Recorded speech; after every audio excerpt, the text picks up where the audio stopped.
Maksudnya negeri yang mati adalah negeri yang tanahnya tandus, tidak ada pohon-pohonan yang tumbuh,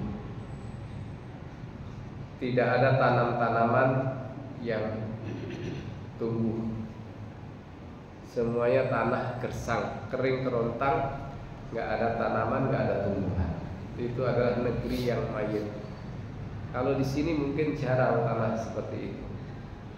Tapi kalau kita keluar sebentar ke daerah-daerah Timur Tengah, di sana banyak sekali tanah-tanah yang seperti itu. Tanahnya kering kerontang, tidak ada tumbuhan sama sekali. Di sini mungkin terjadi pada musim kemarau.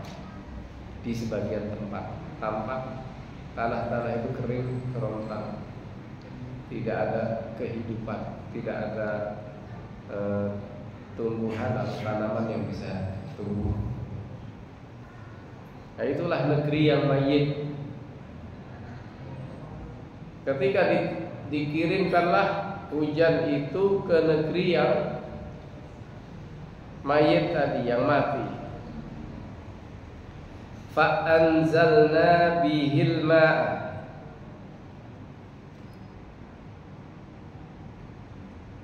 maka Allah menurunkan padanya air, menurunkan di negeri itu air. Fa'anzalna bihil ma', Allah menurunkan air hujan, maksudnya menurunkan air hujan di negeri yang mati itu. Fa'akhrajna bihi min kulli samarat, lalu kami keluarkan dengan air itu dengan hujan itu segala jenis buah-buahan. Tadinya tidak ada buah itu, tanaman sama sekali. Kemudian Allah kirimkan air, tumbuhlah semua tanaman. Kemudian dengan turunnya hujan itu juga tumbuh, keluarlah buah-buahan berbagai jenisnya.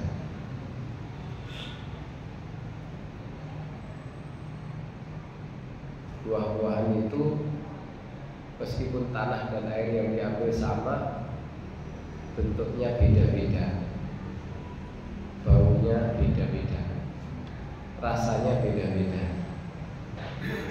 Di pohon mangga, di bawahnya ada pohon lombok, di sampingnya lagi ada pohon jeruk.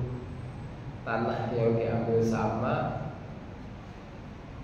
air yang diminum juga sama, tapi muncul buah yang berbeda, rasanya beda. Tadinya tanah itu kering kerontang, bisa tumbuh, bisa menumbuhkan pohon-pohonan, mengeluarkan berbagai buah-buahan. Bukan hanya buah-buahan, rumput juga tumbuh. Kalau petani-petani di musim seperti itu menanam padi, menanam tanaman-tanaman yang memang butuh air. Kadzalika nukhrijul mauta, seperti itulah kami mengeluarkan. Mauta jamak dari mayyit, yaitu mayyit-mayyit, orang-orang yang sudah mati nanti akan dikeluarkan lagi oleh Allah dari kuburnya, seperti dikeluarkannya tanaman dan tumbuhan yang sudah mati. Kadzalika nukhrijul mauta la'allakum tadhakkarun, mudah-mudahan kalian mengambil pelajaran.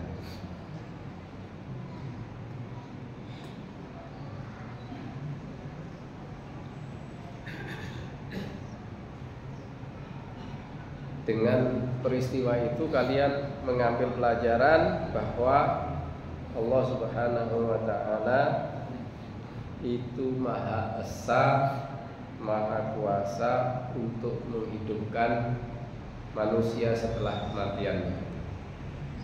Jadi ma'asyiral muslimin rahimahullah, Allah Subhanahu wa ta'ala menjadikan salah satu tanda kekuasaannya, tanda keesaannya adalah turunnya hujan.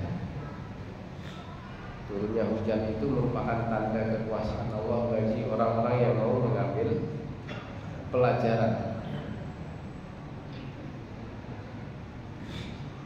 Allah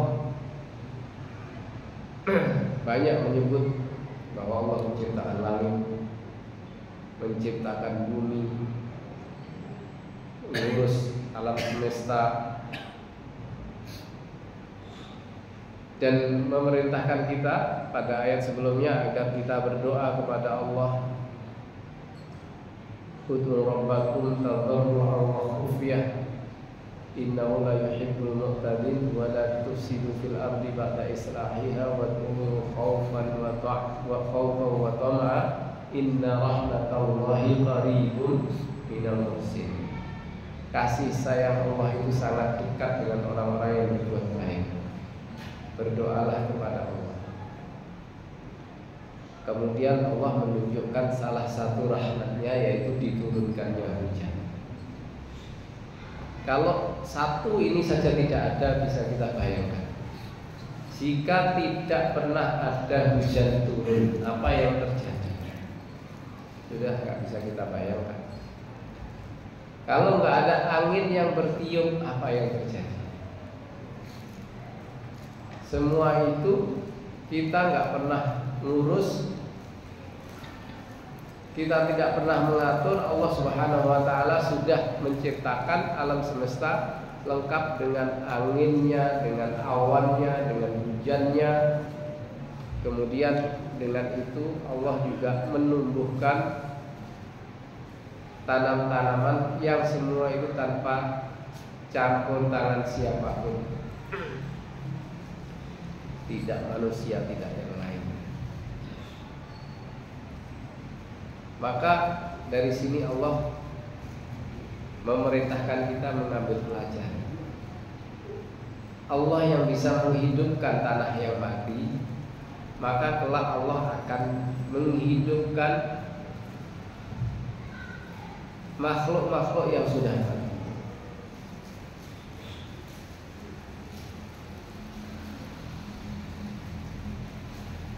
Allah berkuasa menghidupkan tanah yang mati, maka Allah juga menghidupkan kembali manusia yang mati, yang sudah menjadi tanah, tulang-tulangnya sudah hancur, tinggal satu tulang yang ada di ekornya, itu ya, tulang ekor aja muzanab,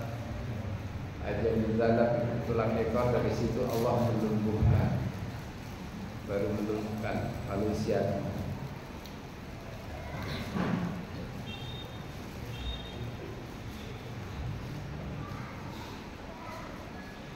Allah menjadikan angin sebagai tanda datangnya rahmat Allah. Busyra baina yaday rahmatih. Sebagaimana dalam ayatnya yang lain, wa min ayatihi ayyursilar riyaha mubasyiratin. Dan di antara tanda-tanda kekuasaannya, dia mengirimkan angin sebagai pemberi kabar gembira.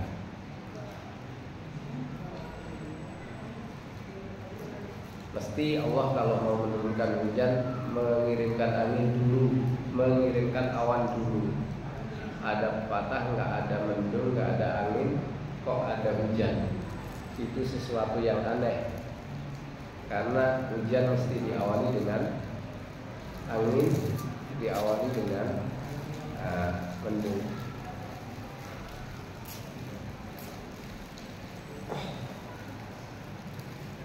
Angin ini menyebarkan awan. Jadi jatuhnya awan tidak hanya, kalau awan itu kan dari uap laut ya, diuapkan dari laut. Kalau tidak ada angin, maka awan itu hanya bergumpal-gumpal di atas laut saja, turun di laut saja.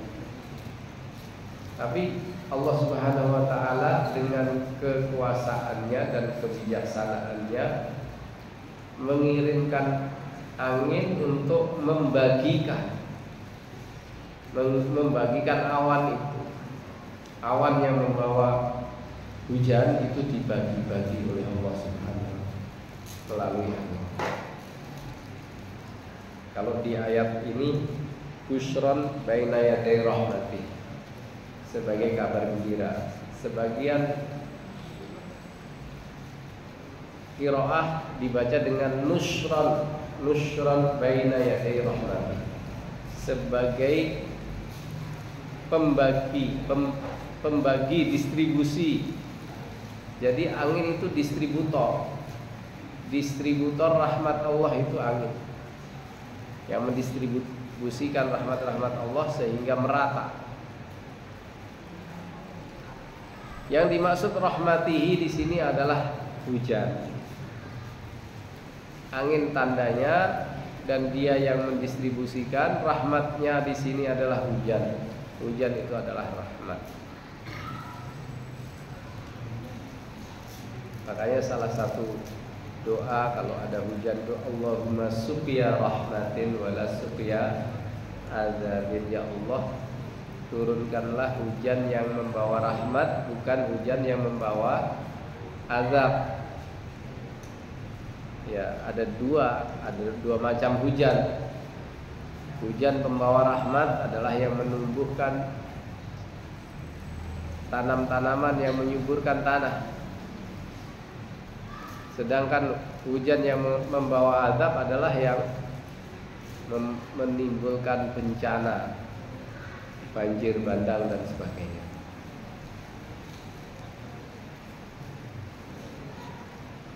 Allah Subhanahu wa taala juga berfirman, "Wa huwal ladzi yunazzilul ghaitha min ba'di ma qanatu wa yanshuru rahmatah." Dan dialah Allah yang menurunkan hujan setelah mereka itu berputus asa. Ketika kemarau panjang, banyak yang putus asa. Ini menanam apa saja nggak bisa tumbuh karena nggak ada hujan.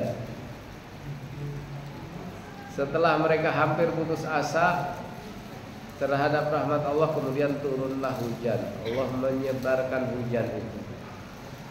Wa huwal ladzi yunazzilul ghaitha, dan Allah lah yang menurunkan hujan setelah mereka itu berputus asa.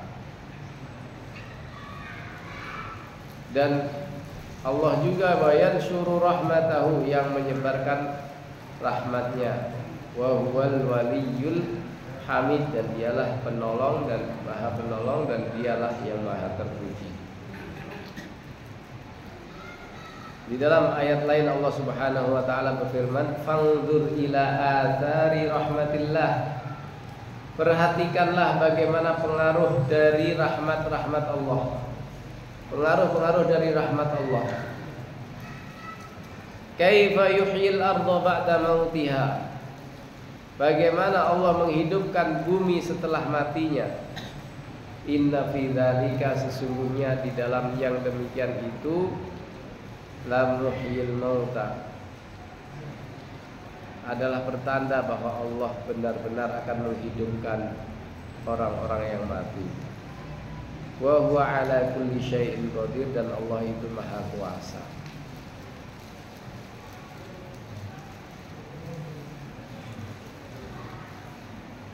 Allah Subhanahu wa taala berfirman, hatta idza aqallat sahaban siqalan, sehingga ketika angin itu telah membawa awan yang berat, ai hamalatir riyahu sahaban siqalan. Maknanya adalah aqallat di sini adalah hamalan, membawa. Karena kenapa berat? Karena banyaknya air yang terkandung di dalamnya, sehingga awan itu berat. Karena berat, dia semakin turun, semakin mendekat ke bumi. Dan kemudian setelah semakin dekat ke bumi juga suasananya juga semakin gelap. qaribat saqilatun qaribatun minal ardi mudalhimatun. Awannya itu berat, dekat dari bumi, dan kemudian juga gelap pekat saking banyaknya kandungan air. Kemudian Allah berfirman, subnahu li baladil mayyit, kami mengirimkannya ke negeri yang mati, ila ardin maitatin mujdibatin la nabata fiha. Yang dimaksud negeri yang mati, kami mengirimkannya ke negeri yang mati adalah tanah yang mati, yang tandus, yang tidak ada tumbuhannya. Sebagaimana firman Allah, a'udzubillahi minasyaitonir rajim, wa ayatul lahumul ardul maitah ahyainaha.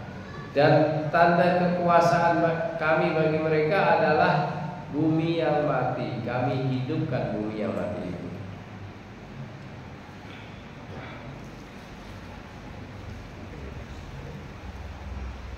Fa akhrajna bihi min kulli thamarat kadzalika nukhrijul mauta. Lalu kami keluarkan dengannya semua jenis buah-buahan. Seperti itulah kami juga mengeluarkan orang-orang yang mati. Ai kama ahyayna hadhil arda ba'da mautiha kadzalika nuhyil ajsada ba'da sayruratiha ramiman yaumal qiyamah. Sebagaimana kami menghidupkan bumi setelah kematiannya, kami juga akan menghidupkan jasad setelah menjadi remuan-remuan tanah. Kami akan menghidupkan nanti di hari kiamat. Nanti Allah di hari kiamat nanti akan menurunkan air dari langit yang akan menghujani bumi selama 40 hari. Akan terjadi hujan 40 hari.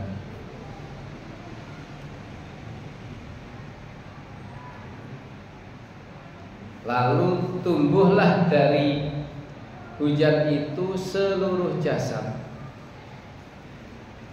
di dalam kuburnya, kama yanbutul habbu fil ardi.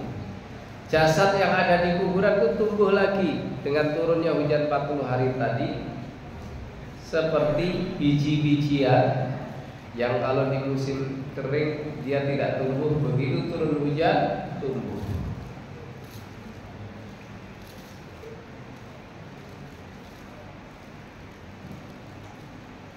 Wa hadzal ma'na katsirun fil Qur'an yadribullahu mathalan liyaumil qiyamati bi ihya'il ardi ba'da mautiha. Di dalam Al-Qur'an berulang-ulang Allah menjelaskan tentang hakikat kehidupan setelah mati ini. Kalau kita semua mati, memang semua orang percaya, saya kira. Tidak ada yang tidak percaya.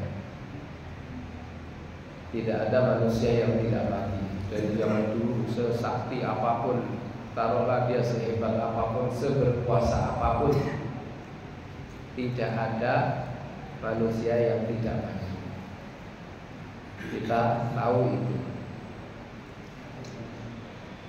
Tetapi banyak orang yang meragukan bahwa setelah mati itu akan terjadi kehidupan kembali. Allah bisa menghidupkan manusia yang mati seperti Allah menghidupkan tanah yang mati. Ini di sini banyak orang-orang yang tidak percaya. Karena itu sering Allah berulang-ulang mengingatkan tanda-tanda kekuasaannya, di antara ada turunnya hujan yang menghidupkan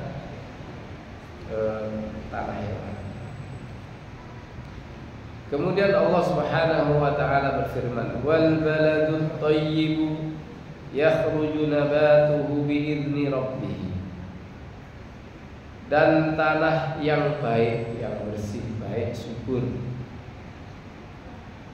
yakhruju nabatuhu, tanamannya akan tumbuh keluar. Tanah yang bersih, subur, enggak banyak racunnya,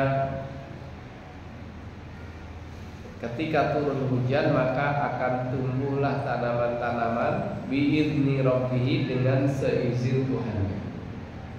Dengan kehendak Allah Subhanahu wa taala, tanah yang baik akan tumbuh darinya tanaman-tanaman dengan izin Allah.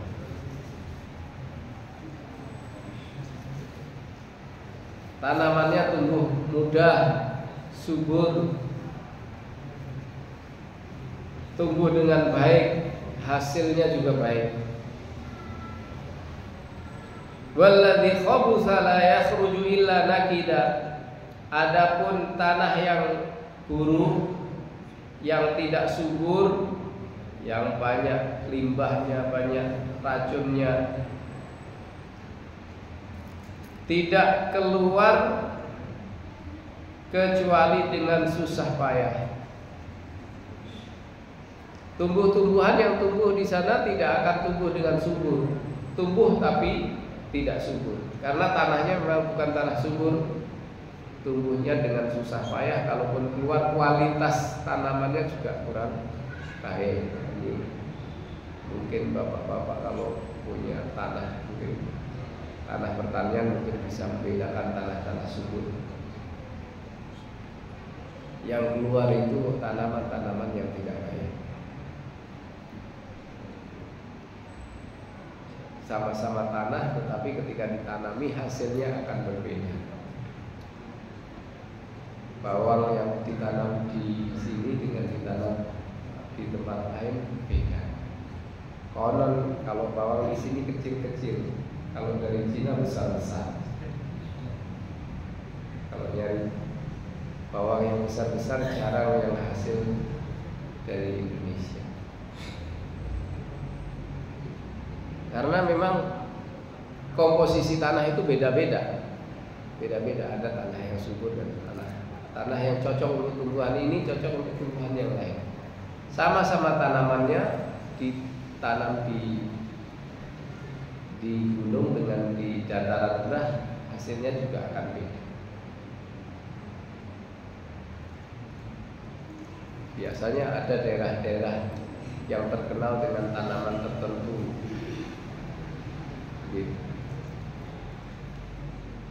Walladzi khabutha la yakhruju illa nakida. Yang tanah yang buruk maka tidak akan keluar darinya kecuali dengan susah payah, tanaman dengan susah payah.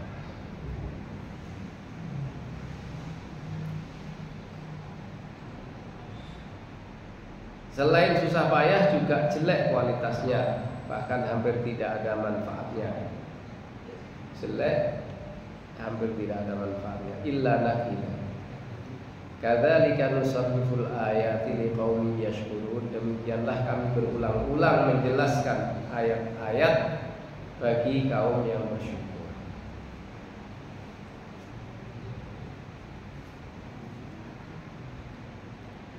Ini adalah perumpamaan yang dibuat oleh Allah Subhanahu wa taala.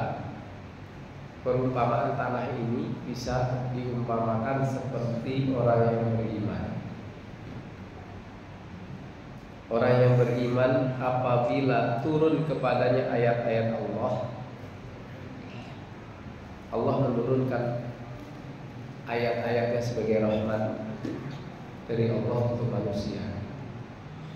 Kemudian ayat itu diterima oleh masing-masing orang, dibaca. Ada sebagian orang seperti tanah subur,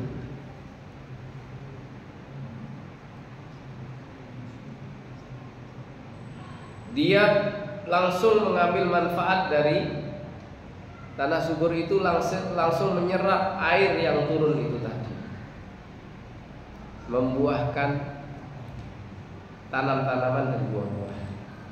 Nah, orang yang beriman begitu membaca Al-Quran, dia menyerap ilmu yang dia terima, petunjuk yang dia terima dari Al-Quran itu, sehingga lahir darinya berbagai amal soleh, melahirkan kehidupan yang baik, ucapan-ucapan yang baik, kalimat-kalimat thayyibah, lahir keyakinan-keyakinan yang baik. juga lahir amal saleh. Itulah orang-orang yang beriman. Sebaliknya ada orang-orang kafir itu ibaratnya tanah yang tandus. Dibacakan ayat-ayat Allah tidak menyerap, tidak menerima petunjuk dari ayat-ayat itu. Bahkan ayat-ayat itu lewat begitu saja. Tidak membuahkan keyakinan yang baik, tidak membuahkan ucapan yang baik, tidak membuahkan amal soleh. Dia malah menyalahkan ayat itu, tidak percaya dengan ayat itu. Dia mengkufuri ayat itu. Seperti itulah tanah yang tandus, sama-sama disiram air juga tidak menghasilkan tanah.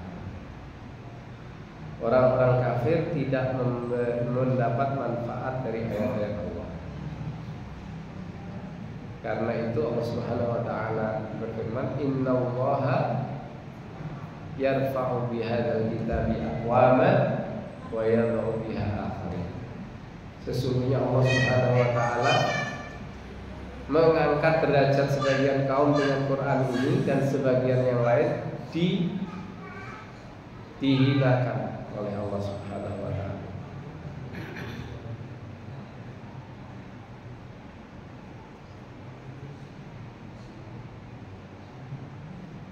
Allah Subhanahu wa taala menyampaikan ayat-ayat secara berulang-ulang dengan hujah-hujah seperti ini untuk meneguhkan kebenaran bagi orang-orang yang bersyukur, mau mensyukuri nikmat-nikmat Allah Subhanahu wa taala. Imam Bukhari meriwayatkan dari Abu Musa al-Ash'ari, ia mengatakan Rasulullah SAW bersabda, "Mathalu ma ba'athani Allah bihi minal ilmi wal huda kamathalil ghaithil katsiri asaba al-ardh." Perumpamaan ilmu dan petunjuk yang Allah mengutusku dengan membawanya. Rasulullah SAW diutus oleh Allah membawa ilmu dan petunjuk. Kamathalil ghaithil katsir, ibarat hujan yang lebat. Asaba al-ardh, ia menimpa bumi atau tanah. Fakanat minha naqiyatun qabilatil ma. Di antara tanah itu ada yang subur, yang bersih dan subur. Dia menyerap air lalu menumbuhkan rumput. Fa'ambatat al-kala'a wal ushbal katsir, menumbuhkan rumput-rumputan yang banyak, semak belukar yang banyak, dan tanaman-tanaman yang lainnya yang banyak. Wa kanat minha ajadibu amsakatil ma'a fanafa'allahu bihan nas. Ada sebagian orang lainnya, sebagian tanah yang lainnya yang tidak subur, dia keras,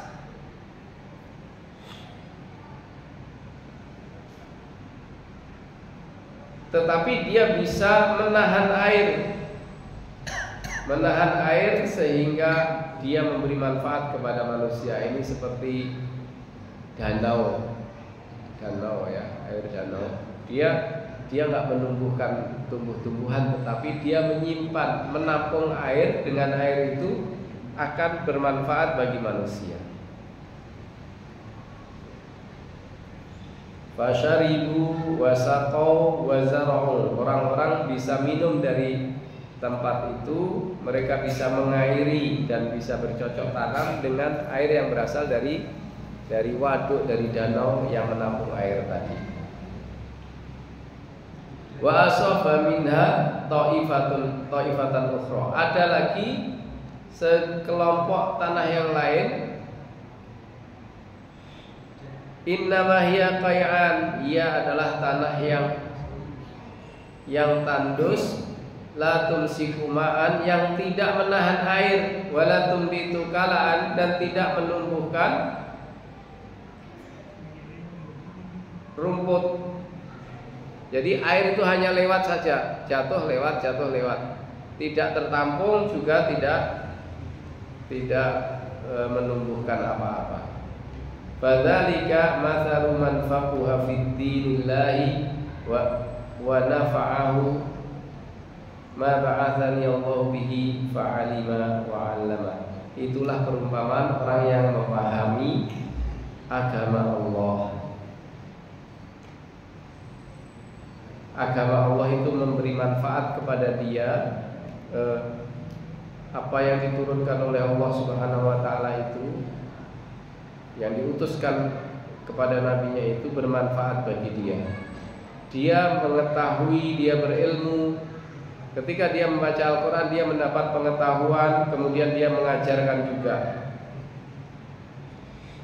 Wa mathalu man lam yarfa' bidzalika ra'san, dan perumpamaan orang yang sama sekali tidak mengangkat kepalanya kepada apa yang diutus oleh Allah kepada Rasulnya. Jadi ketika dibacakan Quran, dia sama sekali tidak menyimak, sama sekali tidak berusaha memahami. Walam yaqbal hudallahi alladzi ursiltu bihi, dan dia tidak menerima petunjuk yang aku diutus karenanya. Jadi seperti itu, manusia itu juga kayak gitu. Ada yang menerima ilmu, dia fahami, kemudian menimbulkan keyakinan, kemudian perbuatan dan amal soleh. Kemudian dia ngajarkan. Ada orang yang tidak paham tapi hafal. Dia punya hafalan. Dengan hafalan itu dia bisa ngajari orang lain. Meskipun pemahamannya tidak mendalam, tetapi dia punya hafalan yang bisa bermanfaat untuk orang lain. Kalau yang golongan ketiga, dia mendengar, hafal juga enggak, paham juga enggak, sehingga tidak timbul keyakinan, tidak timbul